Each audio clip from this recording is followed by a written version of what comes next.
கர்த்தாவே, உமது செவியை சாய்த்து என் விண்ணப்பத்தை கேட்டருளும். நான் சிறுமையும் எளிமையுமானவன். சங்கீதம் 86:1. என் பார்வையில் அருமையானபடி கனம் செய்யப்பட்டாய். எசாயா 41. அடிமை குயவன் கையில் இருப்பது போல நீங்கள் என் கையில் இருக்கிறீர்கள். எரேமியா 18:6.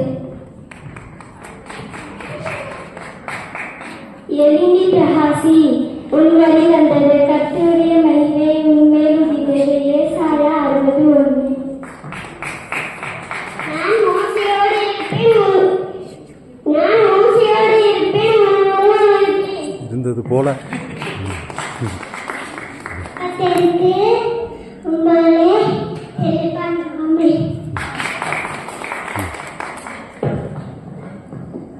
உன் வழியை கர்த்தருக்கு ஒப்புவித்து அவன் மேல் நம்பிக்கையாய் இரு. அவரை காரியத்தை வாய்க்க பண்ணுவா. சங்கீதம் 37:5. உன்னதமானவரின் மறைவில் நிற்கிறவன் சர்வவல்லவன் நிழலில் தங்குவான். சங்கீதம் 91:1. Whoever goes to love her